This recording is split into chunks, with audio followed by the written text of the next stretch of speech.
The morning sun cast long shadows across the gleaming towers of New Seoul as Jiho Park stepped into her executive shuttle for what she thought would be another routine day. As CEO of Stellar Transit Corp., the galaxy's largest passenger transport company, she controlled over 3,000 starships carrying millions of beings across hundreds of worlds. Her corner office on the 89th floor overlooked the bustling spaceport where ships departed every few minutes, their iron drives painting blue streaks across the amber sky. But today felt different. Her assistant Minho had placed a thick folder on her mahogany desk, marked with red priority seals. Inside were dozens of complaint reports, all from human passengers traveling on mixed-species routes. The stories made her stomach churn.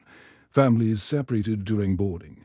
Human children denied access to education pods, while alien younglings received premium learning spaces. Elderly humans forced to stand for days while crystalline beings got comfortable resting chambers. G-Ho had built her company on principles of equality and respect for all species. These reports suggested something rotten was happening under her command. She buzzed her security chief on the intercom. "Wu Jin, I need surveillance footage from the Ganymede Express routes." Hours later, grainy holographic displays showed the uncomfortable truth.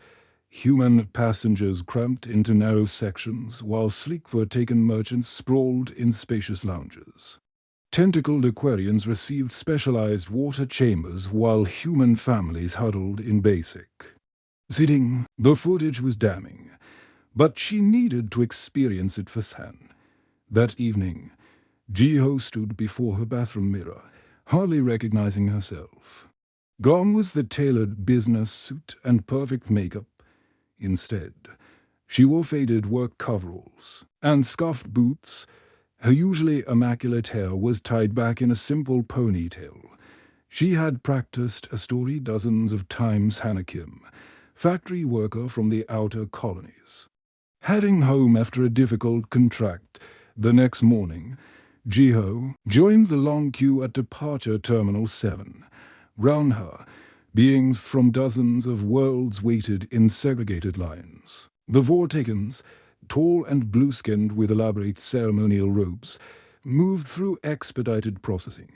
Their forearms gestured gracefully as port officials bowed respectfully. The crystalline Luminians chimed melodiously as they passed through specialized scanners that measured their light frequencies. Then there was the human line, long, slow, and clearly an afterthought. Jiho shuffled forward with fellow passengers, noting how the processing booths for humans were older models with flickering screens and temperamental scanners. When her turn came, the board would take an official barely glanced at her identification chip. Purpose of travel.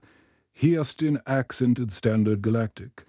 "Going home," Jiho replied, keeping her voice humble. Work contract finished. He stamped her passage permit with obvious disinterest. Bay 7. Move along.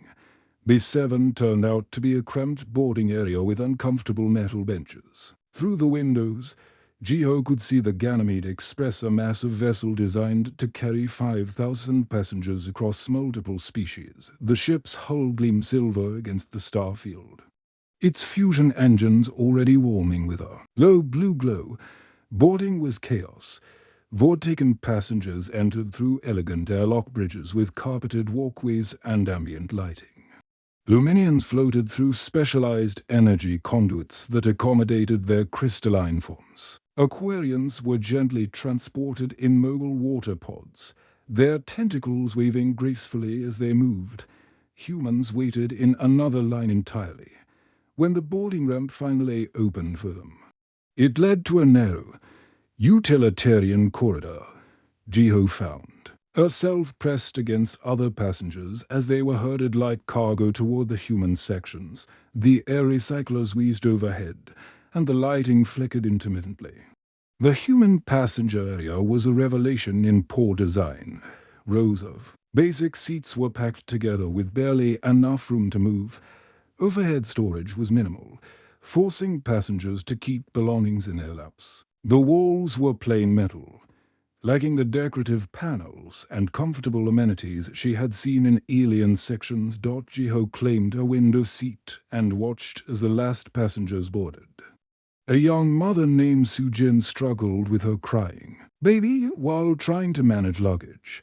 An elderly man called Donsu coughed repeatedly, clearly needing medical attention, but too proud to ask for help. A teenager named Taiwu clutched study tablets, his eyes bright with determination despite the cramped conditions. As the ship's engines roared to life, Jiho felt the familiar sensation of acceleration pushing her back into the uncomfortable seat. Through her porthole, she watched New Seoul shrink to a glowing dot, then disappear entirely as they entered hyperspace. The journey to Ganymede would take 5 days. Round her, human passengers settled in for the long voyage with resigned acceptance.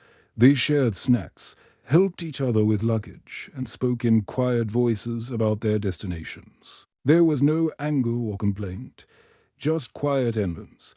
But Jiho noticed something else: underlying strength in their voices, a determination that impressed her more than she expected. She pulled out a small recording device disguised as a music player and began documenting everything. The real investigation was just beginning. The second day aboard the Ganymede Express began with the gentle hum of the ship's artificial gravity generators. Cycling through their morning routine, Jiho woke to the sound of muffled conversations and the distant thrumming of the massive fusion engines that pushed them deeper into space. Through her small porthole, she could see the swirling colors of hyperspace, like an ocean of liquid starlight flowing past the hull. The human passenger section was already bustling with activity. Families were organizing their belongings, children were playing quiet games in the narrow aisles, and adults were sharing stories about their destinations. The air carried the mixed sense of recycled atmosphere and the simple meals that humans had brow. Tea from home. Ho made her way to the communal dining area, a cramped space with basic food dispensers and uncomfortable standing tables. She watched as Somin, a gentle woman in her 30s, approached the meal distribution counter where a towering Vortaken crew member stood behind protective barriers. "Excuse me," Somin said politely. "Could I please have a vegetarian meal option? I don't eat meat for religious reasons." The Vortaken's blue arms crossed as he looked down at her with obvious amusement.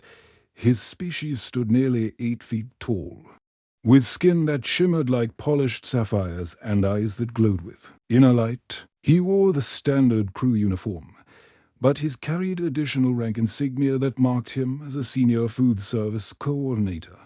"Vegetarian," he laughed, his voice carrying the musical quality typical of his people. "Humans eat anything. You are omnivores. Your species consumes whatever is available." He gestured dismissively with one of his low arms. "Take the standard protein ration or go hungry." Soman's face reddened, but she kept her voice steady. "Sir, many humans have dietary restrictions for health, religious, or personal reasons. Surely you have alternative options. Alternative options are for species with sophisticated digestive systems," the Vortaken replied, turning away. Next, Jiho watched Somin step aside, her shoulders sagging with disappointment. What made the situation even more infuriating was what happened next. A crystalline Leminian passenger floated up to a different counter, their translucent body refracting the overhead lights into rainbow patterns. The same Vortaken crew member immediately became attentive and respectful. "Honored Leminian," he said with a bow, "your specialized light therapy accommodation is ready in Section C. We have prepared full-spectrum energy chambers calibrated to your specific crystalline resonance frequencies." The Leminian chimed a musical response, and the crew member actually smiled.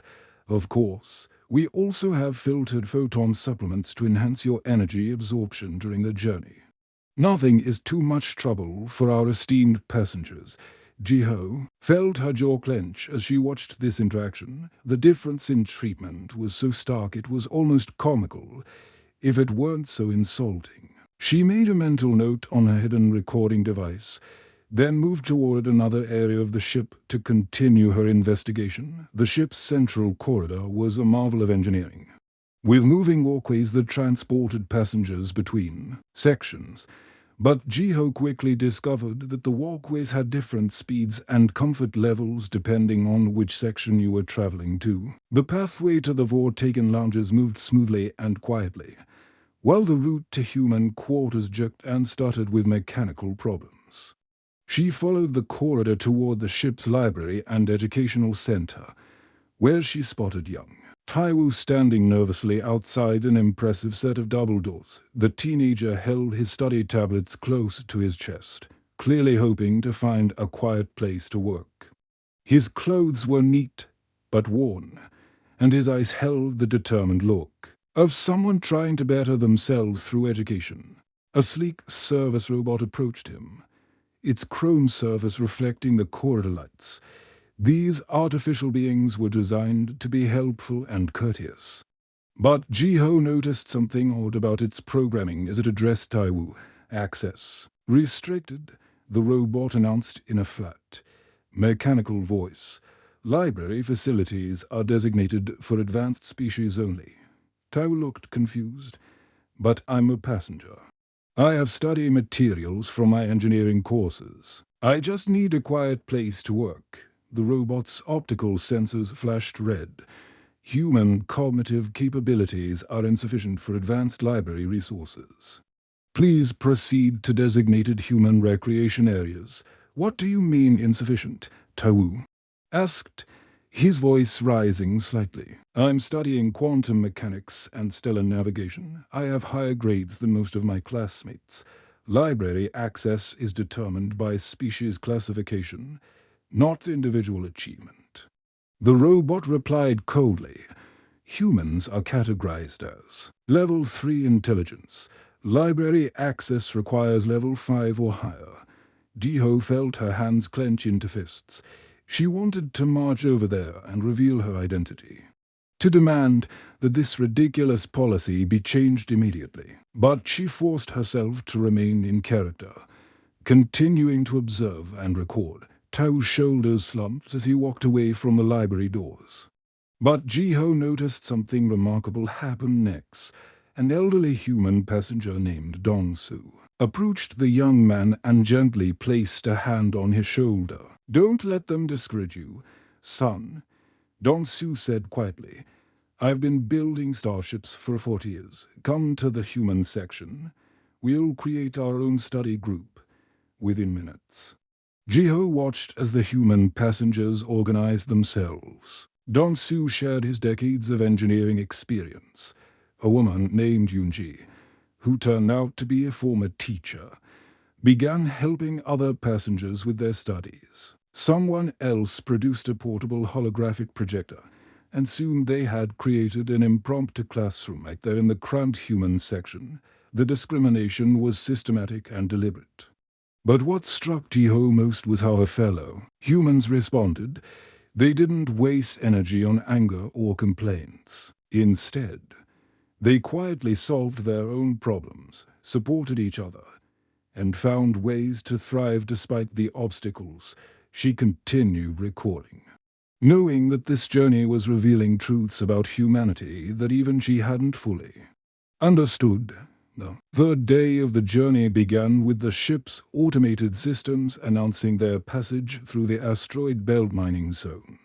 Jiho could see the massive space rocks drifting past their viewports, some as large as small moons, their surfaces scarred by decades of industrial extraction. The mining platforms attached to these asteroids glowed with the orange light of fusion torches, and cargo ships moved between them like metal insects carrying precious metals to the inner colonies. The human section had settled into a routine of quiet resilience. Passengers shared meals, helped each other with luggage, and created small communities within the cramped quarters. Children played games that required no equipment, just imagination and laughter.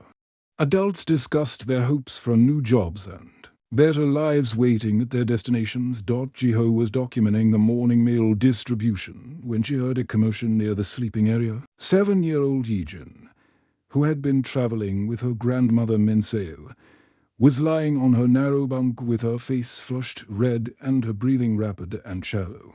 The little girl's eyes were glassy with fever, and she was shivering despite the warm temperature maintained throughout the ship. "Grandmother, I feel so hot," Yijin whispered, her small voice barely audible above the engine noise. Min-Seo, a woman in her 60s with worry lines etched deep round her eyes, pressed her hand against her granddaughter's forehead. "She's burning up," she said to the passengers gathering round them. This fever came on so quickly. Dong-Su, the elderly engineer who had become an informal leader among the human passengers, immediately took charge. "We need to get her to the medical bay right away," he said. "Su-Jin, you mentioned you had some nursing training. Can you help carry her?" The small group moved through the corridors toward the ship's medical center, Jiho following close behind. With her heart pounding, she watched as they approached the gleaming medical facility. Its white walls lined with advanced diagnostic equipment and treatment pods that could handle dozens of different alien physiologies. A tall Aquarian medic emerged from one of the treatment rooms, his tentacles gracefully moving as he walked. His species was known for their advanced medical knowledge, their bodies naturally producing healing compounds that made them excellent doctors. But when he saw the group of humans carrying the sick child, his expression changed to one of irritation. "What is this?" the Aquarian asked, his voice carrying the wet, bubbling quality of his species. "This is a restricted medical facility." Menseo stepped forward, her voice breaking with desperation. "Please, sir, my granddaughter is very sick. She has a high fever and she's getting worse." The Aquarian's tentacles writhed with what appeared to be annoyance. "This medical bay is equipped for advanced species with complex medical needs. Humans have simple biological systems. You should have chosen a species-appropriate transport if you wanted premium medical care." Dio felt her blood turn to ice. She watched as the medic began to turn away, dismissing a sick child as if she were an inconvenience.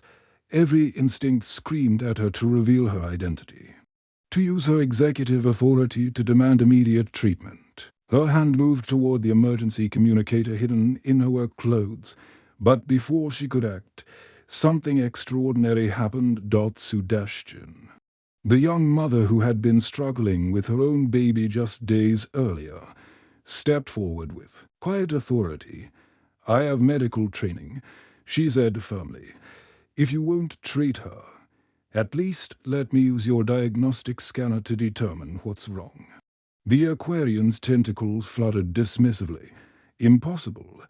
These are sophisticated instruments requiring advanced understanding." "Then teach me," Su-Jin replied without hesitation. "Or better yet, watch me use them correctly."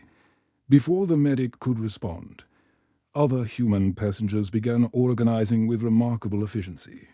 Dong-Su produced a basic medical kit from his luggage. "I always carry emergency supplies," he explained, old habit from working on deep space construction projects. Yoonji, the former teacher, began gently examining Yijin with the practiced hands of someone who had dealt with sick children for decades. "Her lymph nodes are swollen," she observed. "This looks like Rigelian flu. I've seen it before in the outer colonies." An older woman named Kyung-suk stepped forward. "My late husband was a doctor. I helped him in his clinic for 30 years. I know how to prepare the antiviral treatment for Rigelian flu." Jiho watched in amazement as the human passengers transformed the cramped corridor outside the medical bay into an impromptu treatment center. They shared medical supplies that they had brought from home, pooled their collective knowledge, and worked together with a coordination that impressed even Hadot Taidashwu. The young student who had been denied library access used his study tablets to access medical databases and provide information about proper dosages and treatment protocols. The antiviral needs to be administered every 4 hours. He read aloud, and we need to keep her hydrated with electrolyte solutions. The Aquarian medic stood watching this display with what appeared to be growing confusion. His species valued individual expertise and formal authority. But here he was witnessing a group of supposedly simple beings solving a complex medical problem through cooperation and shared knowledge. Within an hour, Yijin's fever had broken. The improvised treatment was working, and the little girl was sitting up and asking for water. Her grandmother wept with relief, thanking each passenger who had helped save her granddaughter's life. Jiho realized that she had just witnessed something profound about human nature. When faced with crisis, her species didn't wait for permission or authority. They acted with compassion, shared resources without hesitation, and found solutions through collective intelligence. The alien crew had seen this as a weakness, but Jiho recognized it as humanity's greatest strength. The Aquarian medic quietly retreated to his sterile medical bay, leaving the humans to continue their caring vigil over the recovering child. The 4th day found Jiho restless and unable to sleep. The ship's night cycle had dimmed the corridor lighting to simulate darkness, but her mind was racing with everything she had witnessed. Little Yijin was recovering well in the human section, surrounded by passengers who continued to check on her every few hours. The sight of her species coming together in crisis had stirred something deep in Jiho's chest, a pride she hadn't expected to feel, unable to rest. She decided to explore the ship during the quiet hours when most passengers were sleeping. Her executive access codes, though unused, had given her detailed knowledge of the Ganymede Express's layout. She knew about the maintenance corridors and service passages that passengers never saw, pathways that might give her access to areas where the crew spoke freely. Moving quietly through the dimly lit human section, Jiho made her way to a maintenance hut she had spotted earlier. The corridor beyond was narrow and lined with pipes carrying recycled air and water throughout the massive vessel. The soft hum of machinery masked her footsteps as she navigated toward the crew quarters in the ship's central section. The crew areas were a stark contrast to the passenger spaces. Here, the walls were lined with comfortable panels, the lighting was warm and adjustable, and the air carried the pleasant scent of hydroponic gardens. Through ventilation grates, she could hear conversations in multiple alien languages, but her translation implant allowed her to understand most of what was being said. She found a position near what appeared to be a crew recreation area, where off-duty personnel gathered to relax and share meals. Through a small observation window, she could see several species mingling together. Vortaken officers sat with crystalline luminiums, their forms creating prismatic light patterns on the walls. Aquarian medics floated in specialized atmosphere pools, while tentacled beings from the outer rim colonies moved gracefully between serving stations. What caught her attention was a conversation between two Vortaken security officers and an Aquarian supervisor. Their voices were low, but her position in the maintenance corridor allowed her to hear every word clearly. "The human medical incident yesterday troubles me," said the senior Vortaken, his forearms gesturing with obvious agitation. "Did you see how quickly they organized? No hierarchy, no formal protocol, yet they solved a complex problem in minutes." The Aquarian's tentacles riffed with what Jiho had learned was their species' equivalent of nervous laughter. "My medical databases show that Rigelian flu should have required specialized treatment. Their improvised solution shouldn't have worked, yet the child recovered completely. That's exactly what concerns me," replied the second Vortaken officer. "Human unpredictability. They adapt too quickly, solve problems we can't even understand. Every other species in the galaxy follows logical patterns. But humans, he paused, his glowing eyes dimming with uncertainty. They thrive in situations that would destroy us. Jiho felt her breath catch. These weren't the words of beings who considered themselves superior. These were the words of creatures who were genuinely afraid. The Aquarian supervisor moved closer to his companions, his voice dropping to an even more confidential tone. I've served on mixed species transports for 12 cycles. Every species has predictable responses to stress. Vortigans become more formal and hierarchical. Luminians withdraw into meditation. My people seek group consensus before acting. But humans, he shuddered, his tentacles coiling tightly. They become more creative, more determined. Stress makes them stronger. The containment protocols exist for good reason. Added a new voice. Jiho peered through the observation window to see it all. Insectoid being from the Zephyrian colonies joining the conversation. His chitinous exoskeleton gleamed under the recreation area lights, and his multiple eyes moved independently as he scanned the room for eavesdroppers. Explain, requested the senior Vortigan. The Zephyrian's mandibles clicked nervously. 3 months ago, I was assigned to a transport that suffered engine failure near the Proxima Nebula. We followed standard emergency procedures, sealed compartments, rationed resources, sent distress signals. The estimated survival time was 48 hours. He paused, his antennae twitching with remembered anxiety. The human passengers were given the same information as everyone else, but instead of accepting the situation, they began improvising.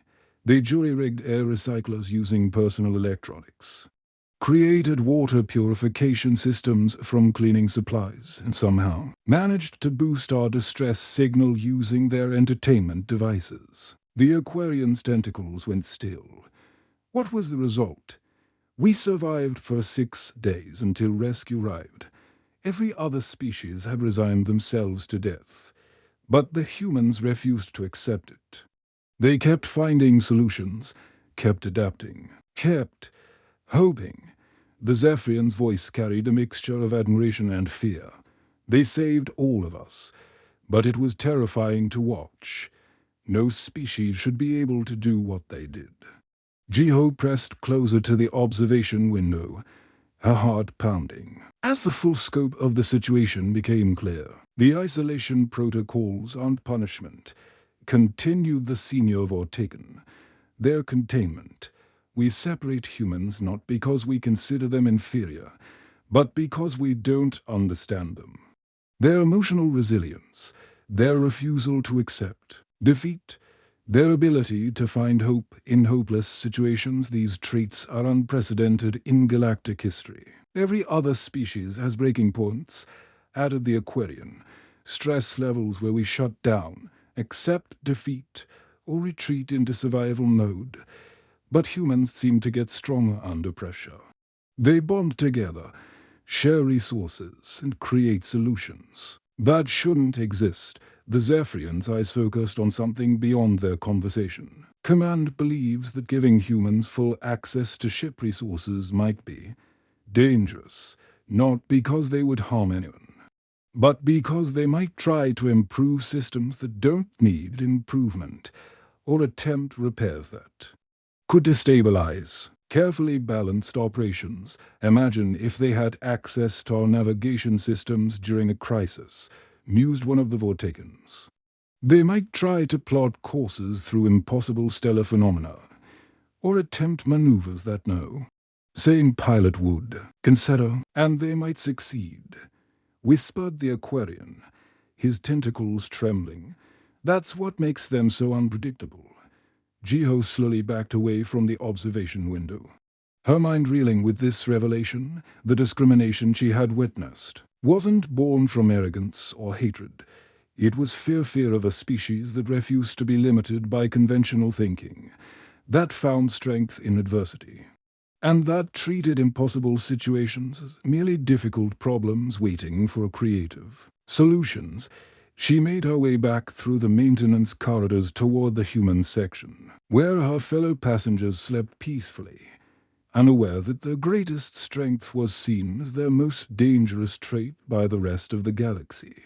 The revelation changed everything she thought she knew about humanity's place among the stars. The fifth day began like any other, with the gentle hum of the ship's systems and the distant glow of Jupiter growing larger through the viewports. The massive gas giant filled the horizon with its swirling bands of orange and red clouds, its great red spot clearly visible like a cosmic eye watching their approach.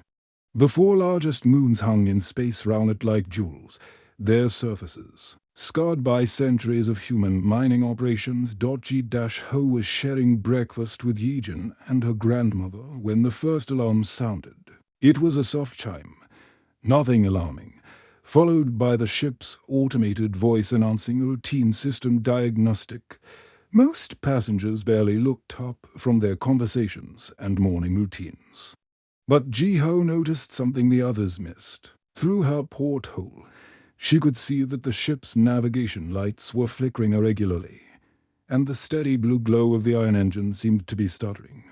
Her years of experience running a starship company had taught her to recognize the signs of serious trouble. The second alarm was louder, more urgent. Emergency lights began flashing in the corridors, bathing everything in harsh red illumination. The ship's automated system spoke again. But this time the message was different.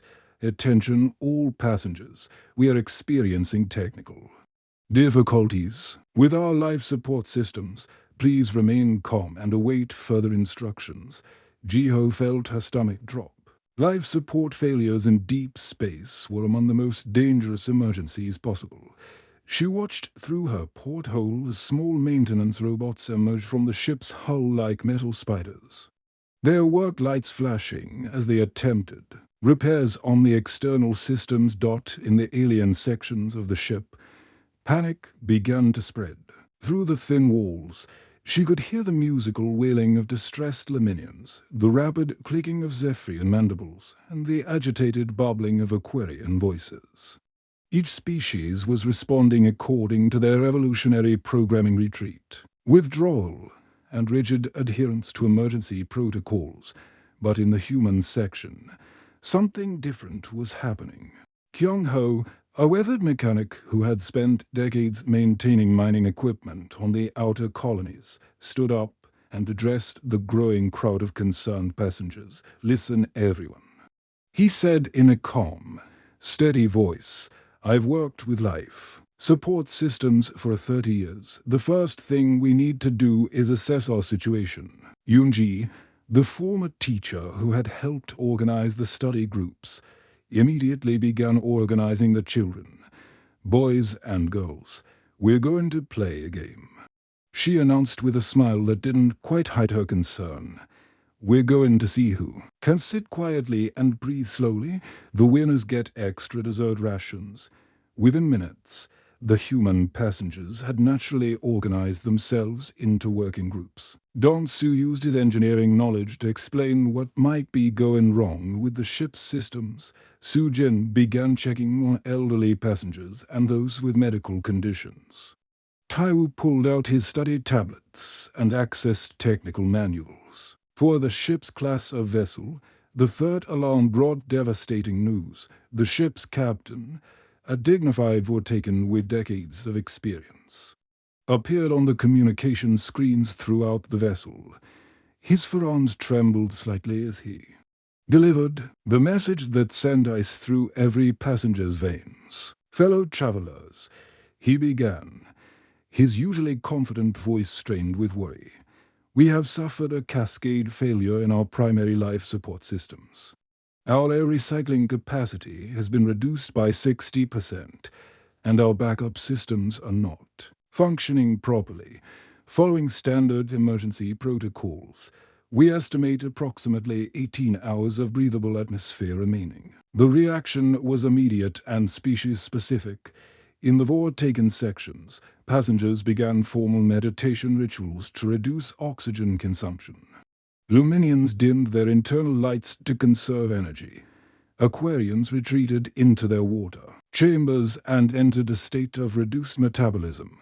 But the humans did something unprecedented. They got to work.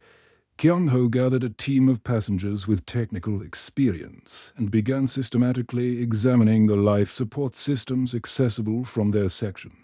"The recyclers are clogged," he announced after a thorough inspection. "But look here, these filters can be cleaned manually. I have a maintenance kit," offered an older woman named Hyjin. "My husband always said you never travel without tools." Within an hour, they had disassembled and cleaned 3 air recycling units, improving their efficiency by 20%. But Kyung-ho knew it wasn't enough. They needed to think bigger, more creatively. "Taiwu," he called to the young student. "Your study materials, do they have information about emergency life support procedures?" The teenager's eyes lit up. "Better than that. I have the complete technical specifications for this ship class. Look at this, there are secondary air ducts that can be converted into emergency recycling circuits." "That's impossible," said Minseo, Yijin's grandmother. "The ship's engineers would have thought of that." "Not impossible," Yoonji interjected, with the practical wisdom of a teacher who had solved countless problems with limited resources. "Just unconventional. Sometimes the best solutions come from people who don't know what's supposed to be impossible." The next few hours became a masterclass in human ingenuity. Using personal electronics, spare clothing, and cleaning supplies, they created makeshift air purification systems. Kyung-ho led a team that routed ventilation ducts, while Yoonji organized rationing schedules that stretched their resources without creating panic. Most remarkably, they maintained morale through the darkest hours, when oxygen levels dropped and people became frightened. Someone started singing traditional folk songs. Others shared stories about their families and dreams for the future. Children who should have been terrified instead played games and laughed, protected by the calm confidence of the adults around them. G-Ho watched this transformation with growing amazement. Every other species on the ship had followed their programmed responses to crisis retreat, conservation, acceptance of fate, but humans refused to accept defeat. They adapted, innovated, and found strength in their connections to each other. The breakthrough came during the 14th hour, when Taiwu discovered that their improvised systems could be integrated with the ship's emergency network. "If we can boost the signal to the main recycling plant," he explained excitedly, "our modifications might be able to support the entire ship, working together." Passengers with no formal training in starship engineering managed to create a hybrid life support system that not only kept them alive but actually improved the ship's overall efficiency. When rescue vessels arrived 16 hours later, they found a ship where every passenger had survived and the human-designed modifications had become permanent improvements to the vessel's capabilities. As the Ganymede Express limped into Jupiter, stationed for repairs, Diho stood among her fellow passengers, no longer hiding her identity but still learning from their example. The astonishing truth had become clear.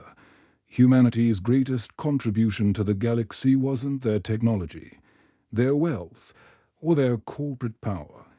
It was their unbreakable spirit, their refusal to accept defeat, and their ability to find hope and solutions in the darkest moments.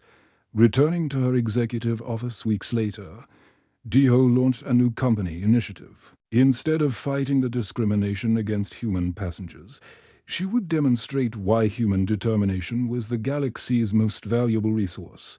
She established the Human Innovation Program, pairing human creativity with alien expertise, showing the universe that humanity's greatest strength lay not in competing with other species, but in inspiring them to reach beyond their limitations, the program's motto. Displayed in every stellar transit facility, captured the lesson she had learned. When others see impossible, humans see opportunity. The end.